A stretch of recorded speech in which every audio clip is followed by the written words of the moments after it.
Hello friends, welcome to Synergy. तो आज हम स्टार्ट करते हैं स्मॉल इंटेस्टाइन। हमारा स्मॉल इंटेस्टाइन 3 पार्ट में डिवाइड होगा। वो हम प्रीवियस लेक्चर्स में भी डिस्कस कर चुके हैं, डिओडेनम, जजनम एंड इलियम। ठीक है, तो सबसे पहले हम डिओडेनम पढ़ना स्टार्ट करते हैं कि डिओडेनम हमारा क्या रहेगा, सी शेप्ड रहेगा। डिओडेनम की जो शेप रहेगी वो थोड़ी सी शेप रहेगी। ठीक है, और ये स्मॉल इंटेस्टाइन का सबसे छोटा पार्ट होता है, स्मॉलेस्ट पार्ट होता है। ठीक है, स्मॉल इंटेस्टाइन का। नेक्स्ट आता है intestine receive the gastric chymes which mixes with the secretion of Brunner's gland. कि इंटेस्टाइन क्या करता है, जो हमारा ईसोफेगस क्या कर रहा था, फूड लेकर आ रहा था, वहां पे हमें एक स्पिंचर मिला, कार्डियक स्पिंचर। उसने क्या किया, फूड को पुश किया। जो फूड कहाँ आके गया, हमारा स्टमक में। स्टमक में जब वो फूड आया तो वहां से भी वो क्या होता गया, वो डाइजेस्ट होता चला गया। स्टमक में हमारे क्या हो रहा था, सिक्रीशन हो रहा था। जो सिक्रीशन हो रहा था उसमें हमारा HCl हो रहा था, पैप्सिन हो रहे थे, और हमारी गैस्ट्रिन एंजाइम्स जो थी हमारे सीक्रेट हो रहे थे। तो वहां पे जो HCl था उस फूड के साथ वो मिक्स हुआ और उसने उसका क्या चेंज कर दिया, उसको एक एसिडिक फॉर्म चेंज कर दी, मतलब उसमें एसिड इन्वॉल्व हो गया। तो वो जो एसिडिक फॉर्म उसकी चेंज करी, तो वो बाकी की जो और है, जैसे स्मॉल इंटेस्टाइन हो गया, लार्ज इंटेस्टाइन हो गया, जहां जहां वो एसिड जाता चला जाएगा वहां उसको वो डैमेज करता चला जाएगा। जब वो वहां उसको डैमेज करेगा तो उसको प्रोटेक्ट करने के लिए, कि इनर वॉल को प्रोटेक्ट करने के लिए यहाँ पे बर्नर ग्लैंड था। क्या था, बर्नर्स ग्लैंड। उसने क्या किया, उसने एल्कलाइन को सीक्रेट किया। क्या किया इसने, एल्कलाइन को सीक्रेट करेगा। ठीक है, जब ये एल्कलाइन मीडियम सीक्रेट करेगा, जिसकी वजह से वो उसका मीडियम जो होगा वो थोड़ा बैलेंस हो जाएगा, कि वो जो एसिडिक पीएच उसकी जो आ रही थी अब वो बैलेंस होके चली जाएगी। ठीक है, कि वो एल्कलाइन उसको मिक्स कर देगा। कि अब उसने क्या किया कि इंटेस्टाइन वो रिसीव कर रहा था गैस्ट्रिक काइम्स को। गैस्ट्रिक काइम्स क्या रहा, हमारा जो खाना हमारा एक सॉलिड फॉर्म में था, एक हार्डेस्ट फॉर्म में था, उसको उसने क्या किया, बायोमैक्रोमोलिक्यूल्स को उसने क्या किया, ब्रेक डाउन किया स्मॉलर पार्ट में। तो वो जो स्मॉलर पार्ट में उसने ब्रेक डाउन किया, वो किसकी हेल्प से किया, HCl की, एंजाइम्स की। तो वो जो इन्वॉल्वमेंट हुआ, वो जो मिक्सचर हुआ, वो हमारा क्या कहलाया गया, गैस्ट्रिक काइम कहलाया गया। और वो वही मिक्स हो रहा है किसके साथ, सीक्रेशन ऑफ बर्नर ग्लैंड के साथ। वही काइम जो स्टमक से आया था, जो अब उसमें आया है स्मॉल इंटेस्टाइन के डिओडेनम पार्ट में, तो वहां से क्या हुआ, एक बर्नर ग्लैंड था, उसने क्या किया, एल्कलाइन को सीक्रेट किया।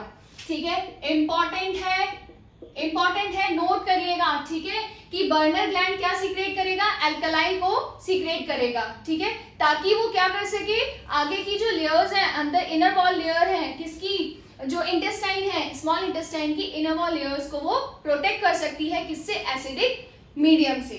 ठीक, अब क्या हुआ, pancreas open into duodenum also having this sphincter. अब वो जो पेनक्रियाज है, अब यहाँ पे देखिए इसमें और भी आ रहा है। एक तो स्टमक का आया, स्टमक आके किस में खोला, हमारे स्मॉल इंटेस्टाइन डिओडेनम में। साथ में पेनक्रियाज जो था वो भी डिओडेनम में आके ओपन हुआ। ठीक है, वो किसके साथ आ रहा है, वो अपने एक स्पिंचर के साथ आ रहा है। ठीक है, वो स्पिंचर कौन सा, sphincter of Oddi.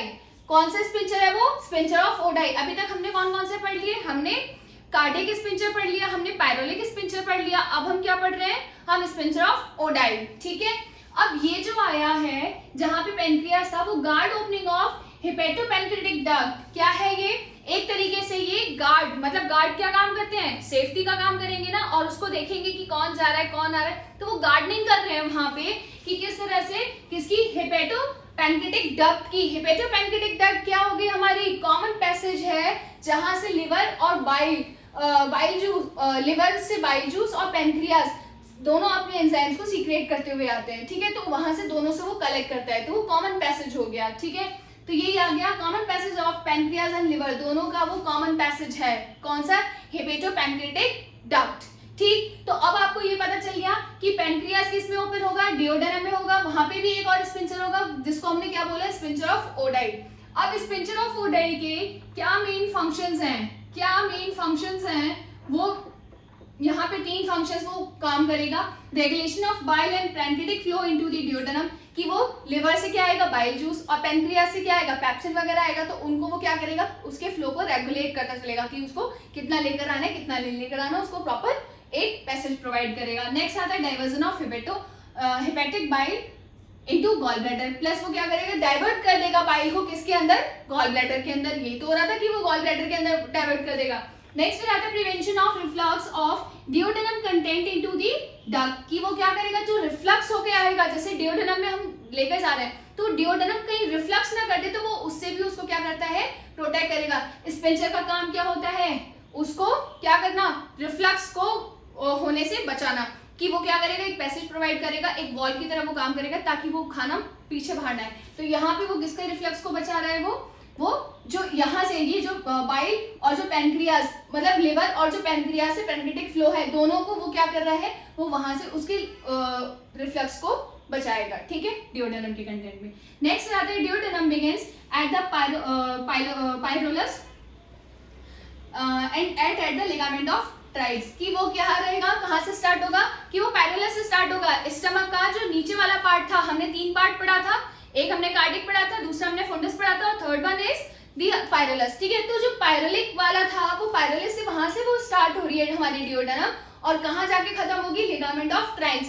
Ligament of triads क्या काम करेंगे, एक तरीके से वो एक सस्पेंशन लिगामेंट्स हैं। क्या है, सस्पेंशन लिगामेंट्स हैं, किसके, डिओडेनम के। किसके हैं वो, डिओडेनम के, कि वो वहां तक आएंगे। ठीक है, नेक्स्ट फिर आता है a thin band tissue connect and support the end of duodenum beginning of the jejunum, जहां पे एक छोटा सा बैंड होगा, एक बहुत छोटा सा थिन बैंड होगा टिश्यूज का, जो दोनों को क्या करेगा, सेपरेट करेगा, जहां पे डिओडेनम हमारी एंड हो रही होगी और हमारा जो जजनम होगा वो वहां से स्टार्ट हो रहा होगा। ठीक है, तो वो उन दोनों को, वो एक छोटा सा बैंड होगा, वो उन दोनों को सेपरेट करेगा, याद रखिएगा। ठीक है, नेक्स्ट में आते हैं जजनम।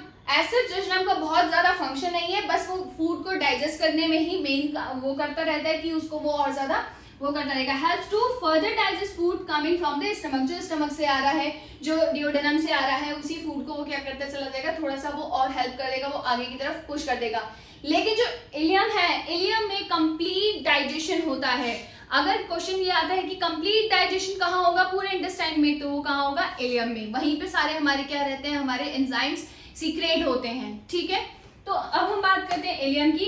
ये हमारी लॉन्गेस्ट है, सबसे लंबी ये वाली इलियम होती है। डिओडेनम हमारी छोटी, स्मॉलेस्ट वन, सी शेप, जजनम छोटी, उसके बाद जो इलियम है वो हमारी सबसे बड़ी होती है। ठीक है, एक्सेस from the jejunum to the ileocecal valve which empties into colon, कि अब ये क्या करती है, कहाँ से स्टार्ट होगी, हमारे जजनम से स्टार्ट होगी, और ये हमारी किस में खत्म हो रही है, इलियोकल वॉल्व में खत्म होगी। वो इलियोकल वॉल्व जहाँ पे हमारे लार्ज इंटेस्टाइन स्टार्ट हो जाएगी। ठीक है, वहां पे, और वो किस में खत्म हो रही है, वो कोलन। कोलॉन्स जो आते हैं, हमने पढ़े थे कोलॉन्स असेंडिंग, डिसेंडिंग, अभी हम आगे पढ़ेंगे ट्रांसवर्स कोलॉन, सिग्मॉइड, ये सब अभी हम नेक्स्ट वीडियो में पढ़ने जा रहे हैं। तो वो क्या करेगा, वो कोलॉन पे जाके उसको खत्म कर देगा। ठीक है, वहीं से कोलन। अब ये आता है इलियोकल वल्व्स क्या करते हैं, इट इज ए स्पेंचर मसल। ये भी क्या है, एक तरीके का स्पेंचर मसल्स है, जो सेपरेट करेगी स्मॉल इंटेस्टाइन और लार्ज इंटेस्टाइन को। हर ऑर्गन को हर एक स्पेंचर क्या करता रहता है, उसको सेपरेट करता रहता है, उसको डिवाइड करता रहता है। ईसोफेगस स्टमक को एक स्पेंचर कर रहा था, स्टमक और स्मॉल इंटेस्टाइन को एक स्पेंचर कर रहा था, फिर स्मॉल इंटेस्टाइन में भी हमारा कौन सा एक और स्पेंचर आ गया, स्पेंचर ऑफ ओडाई आ गया। तो ऐसे करते हुए क्या करते चल जा रहे हैं, एक दूसरे को अलग करते चल रहा है। ऐसे स्मॉल इंटेस्टाइन और लार्ज इंटेस्टाइन को भी हमारा एक स्पेंचर कर रहा है, जिसको हमने क्या बोल दिया, इलियोसल वॉल बोल दिया। ठीक है, तो ये ऐसे करके ये क्या करते चल जा रहे हैं, इसको अलग करते चल जाएंगे। हर एक स्पेंचर का काम क्या होता है कि वो उसको पुश करता रहे, प्लस साथ में क्या करे, उसको एक पेरिस्टल्टिक मूवमेंट प्रोवाइड करता है, कि वो आगे की तरफ उसको धक्का करता है, ना कि वो रिफ्लक्स करने देता है। ठीक है, खाने को वो वापस नहीं जाने देता, वो आगे की तरफ पुश करेगा।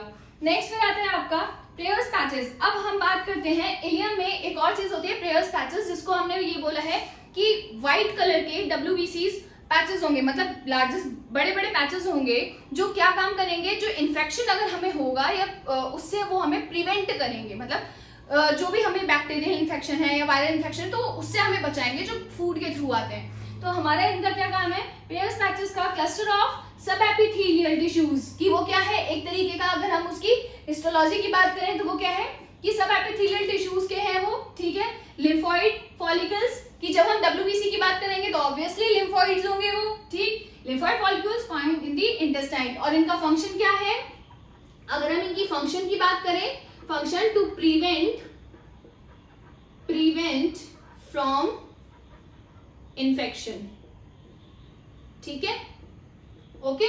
नेक्स्ट फिर अब आते हैं composition of small intestine wall, ठीक है, कि स्मॉल इंटेस्टाइन वॉल की क्या कंपोजिशन है, क्या उसकी हिस्टोलॉजी है। सेम वही वाली हमने पढ़ी थी अभी तक प्रीवियस, हम उसमें क्या पढ़ते आ रहे थे, म्यूकस, सब म्यूकोसा, सब म्यूकोसा, इसके अलावा मुस्कैलिस एक्सटर्ना, इसके अलावा हम एडवेंटिशिया पढ़ते थे या फिर हम सिरोसा पढ़ते थे, दोनों में से कोई एक होता था। तो अब यही हम यहाँ पे स्टार्ट करते हैं। सबसे पहले हम किसकी बात करेंगे, म्यूकोसा की बात करेंगे। म्यूकोसा में क्या है, किसके बने हुए होंगे, कॉलमर एपिथेलियम टिश्यूज होंगे ही होंगे, प्रीवियस से हम यही पढ़ते आ रहे हैं कि म्यूकोसा में हमेशा हमारे कॉलमर एपिथेलियम टिश्यूज होंगे, ठीक, साथ में हमारा लैमेला प्रोपिया भी है, ठीक है, उसके अलावा मुस्कैलिस म्यूकोसा भी है, मुस्कैलिस म्यूकोसा है, दैट मींस कि अब हमारे पास क्या होंगे, अब यहाँ पे जो इनर वॉल है, यहाँ पे स्मॉल इंटेस्टाइन की जो इनर मोस्ट वॉल है, ठीक है, वहां पे क्या होंगे, वहां पे ये फिंगर लाइक प्रोजेक्शंस होंगे, क्या होंगे, फिंगर लाइक प्रोजेक्शंस, जो हम जनरली ये पढ़ रहे थे, स्टमक में भी हमने पढ़े थे, फिंगर लाइक फोल्ड्स हैं वहां पे, वो इरेगुलर फोल्ड्स क्या काम करते हैं, वहां पे वो रोगी थे, यहाँ पे ये क्या है, ये विलीज हैं, जो क्या करेंगे, ये फूड को एब्जॉर्ब करने की कोशिश करेंगे। अच्छा, अब एक और चीज, अगर ये यहाँ पे अगर इस तरीके से ये फिंगर लाइक प्रोजेक्शंस नहीं होते, ये खाली अगर ऐसे होती, तो क्या होता, इन दोनों का क्या होता कि यहाँ पे जो फूड एब्जॉर्ब होता, जो न्यूट्रिएंट्स एब्जॉर्ब होते, वो कम होते in comparison two finger like projections. क्यों, क्योंकि वो फूड यहाँ पे भी एब्जॉर्ब होगा, वो फूड यहाँ पे भी होगा, यहाँ पे भी होगा, यहाँ पे भी होगा, यहाँ पे भी होगा, इवन यहाँ तक भी होगा। तो एक फूड यहाँ तक हो रहा है और ये पूरा अगर इसको खोल देंगे तो ये इतना बड़ा बनकर आएगा, तो ये ज्यादा स्पेस लेगा एब्जॉर्प्शन के लिए, या ये तो अच्छे तरीके से फूड को एब्जॉर्ब करने के लिए विलीज हैं, ठीक है, क्या प्रेजेंट है, विलीज प्रेजेंट हैं। तो वही चीज आ गया, finger like projection found inside the inner wall of the intestine, intestine में ही मिलेंगी आपको विलीज, ठीक है, और कहीं नहीं मिलेंगी। They increase the surface area of absorption of the digested food, जो डाइजेस्टेड फूड होगा उसका वो क्या करेंगे, एब्जॉर्प्शन सरफेस एरिया को बढ़ा देंगे, इंक्रीज कर देंगे, ठीक है। ये होगी हमारी फर्स्ट लेयर। अब हम बात करते हैं सेकंड लेयर की, सबम्यूकोसा, ठीक है। अगेन कनेक्टिव टिश्यूज होंगे जिनमें ब्लड वेसल्स होंगी, लिम्फेटिक वेसल्स होंगी, साथ में सबम्यूकोसल प्लक्सेस, जिसमें हमने क्या बताया था, माइजर प्लक्स होगा, ठीक है, क्या होगा हमारा माइजर प्लक्स, जो क्या करेगा, ग्लैंड्स के सिक्रीशन को कंट्रोल करेगा, ठीक। नेक्स्ट फिर आता है आपका मुस्कैलिस एक्सटर्ना। मुस्कैलिस एक्सटर्ना में अगेन दो स्मूथ मसल लेयर्स हैं जो हम प्रीवियसली पढ़ते हुए आ रहे हैं, एक होगी लॉन्गिट्यूडनल, एक होगी सर्कुलर लेयर। लॉन्गिट्यूडनल हो गई वो हमारी आउटर हो गई, कौन सी होगी, आउटर मोस्ट, और अगर हम सर्कुलर की बात करें तो ये हमारी इनर मोस्ट लेयर हो गई, ठीक। इन दोनों के बीच में अगेन हमारा एक प्लक्स प्रेजेंट हो गया, जिसको हमने क्या बोला, ऑर्बैक प्लक्स बोला, ठीक है। नेक्स्ट फिर आता है फोर्थ वन, जो हमारी क्या रहेगी, आउटर मोस्ट लेयर रहेगी, ठीक है। जनरली अभी हम क्या पढ़ रहे थे, सिरोसा पढ़ रहे थे, यहाँ पे क्या है, adventitia. Adventitia that means mesoderm absent है, एब्सेंस ऑफ मेसोडर्म, मेसोडर्मा नहीं है, ठीक है, मेसो एपिथेलियम यहाँ पे नहीं है, तो ये क्या रहेंगे, loosely arranged fibroblast and collagen. इसमें क्या रहेंगे, फिब्रोब्लास्ट एंड कोलेजन्स लूजली अटैच्ड रहेंगे एक दूसरे से with the vessels and the nerve passage through it, और ये क्या करेंगे, इसमें नर्व पैसेज भी होंगे, साथ में इसमें वेसल्स होंगे, ठीक है, ये सारी चीजें होंगी, लेकिन इसमें क्या नहीं होगा, मेसोडर्म नहीं होगा। कनेक्टिव टिश्यूज होंगे, एरियोलर कनेक्टिव टिश्यूज होंगे, ठीक है, एरियोलर से समझ में ही आ गया, फिब्रोब्लास्ट एंड कोलेजन जो क्या रहेंगे, अलग अलग लूजली अटैच रहेंगे। तो ये हमारा पूरा था स्मॉल इंटेस्टाइन, जिसमें हमने उसके छोटे छोटे फंक्शंस पढ़ लिए, तीनों पार्ट पढ़ लिए, ड्यूडेनम, इलियम एंड जजनम, ठीक है। ड्यूडेनम का मेन फंक्शन क्या था, कौन से स्पिंचेस कहाँ थे, ये हमने पढ़ लिया यहाँ पे। प्लस इलियम में क्या क्या था हमारा, प्रेयर्स पैचेस बहुत इंपॉर्टेंट है, याद रखिएगा, प्रेयर्स पैचेस इंपॉर्टेंट है, साथ में ये पूछा जा सकता है, ठीक है। फिर उसके बाद कंपोजिशन हो गई उसकी स्मॉल इंटेस्टाइन की, mucosa, submucosa, muscularis externa and adventitia. Next में हम लार्ज इंटेस्टाइन के बारे में पढ़ेंगे, ठीक है। Okay, thank you.